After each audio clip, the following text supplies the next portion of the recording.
Well, we got here our top four for One Piece at Gameday Toys and Games. Come check them out. They're located in Queens.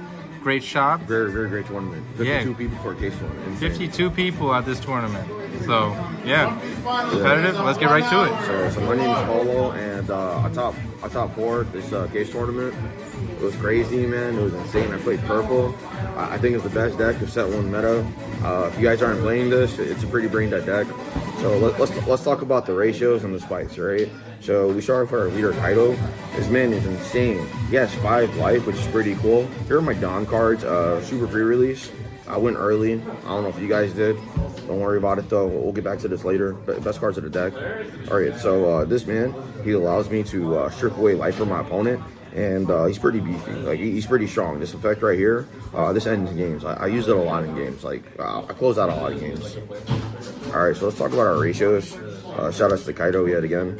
So my defensive spells, we played through 4 Blast Breath.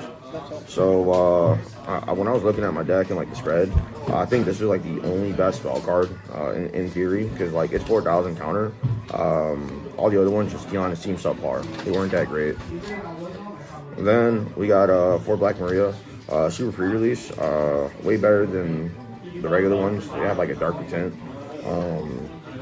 I believe that if my deck is higher rarity, my cards just have more effects. Alright, so we got 3 of these common blockers. I didn't see them all game. They weren't high rarity, so they didn't have that many effects. I saw them in my life a lot. It was pretty depressing. Oh, but best card. I saw it all game because it was high rarity. It had special effects. If I got second, you know, by turn 2, I would have it in my hand. It was great. My opponents, they were bedazzled by the flex. It was crazy. All right, so let's talk about a serious note. So we play Sakashi from OPO1. He uses 2,000 counter, very high impact, and its effect with the Dawn, right? So let me show you guys what it look like. So when they attack, I can trash a card and like, you know, set another Dawn. So like if I don't draw my fill spell or my event, then it just ramps up. It's kind of crazy. It's sick. Like if I miss this, I have another copy of it in a body. Like they have to answer it. It's a threat. All right, so we got some more flex, more card effects. Super rare pre-released Jack. So regular Jack, you'll never see it, and it won't be like really broken. This one says you're always gonna resolve it. Great card. I played 3 of it because I rather see this guy. It's a higher counter.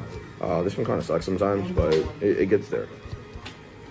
All right, so we also play Basil Hawkins. It has a nice trigger effect in memory where I can just play it, but then on play, I can rest one of my cards from my Dawn deck and then rest it. So like, if somebody like attacks me and this comes out, it gives me like a small body, but I also get to like ramp up, which is kind of cool. More spice from the pre-release. So Ulti, she has no effect in this deck, unfortunately. We didn't play page 1. I just always saw her. She was a 2,000 counter if you needed. Like she was big. Like they need to make an alternate art with like a better dress. All right, more spice. Look at that pre-release. Queen, it is so nice. Look at that. All right, so this card is probably the best blocker in purple.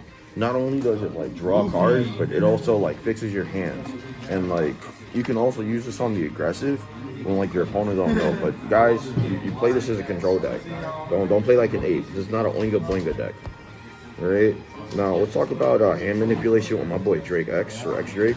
So this dude, he's pretty good. So he's a 5,000 on 5 cast, which is kind of a threat because it checks the leader cards most of the time on attack, so they have to clear it as a threat. But its on-play ability to strip my opponent's hand, especially in like certain scenarios, I get to minimize their hand. Like the less cards they have, the better. Like I think my opponent sucked. Like my opponent in the semifinals, he was pretty good, but I think I didn't draw that well. But it's all right. More spice from the pre-release King. So this card, I'm gonna be honest with you, I think it kind of sucks. So like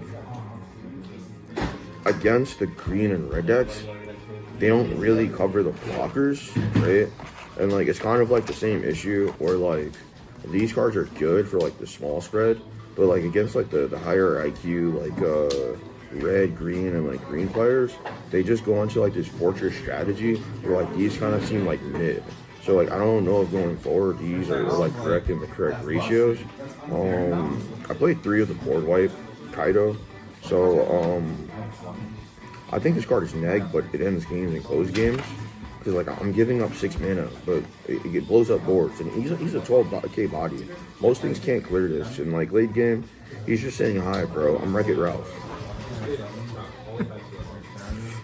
This was the last card. This was a tech choice, honestly. Some people play 4, some play 2. I went with 3 Kaido, but it had to be super pre-release because it has more effects.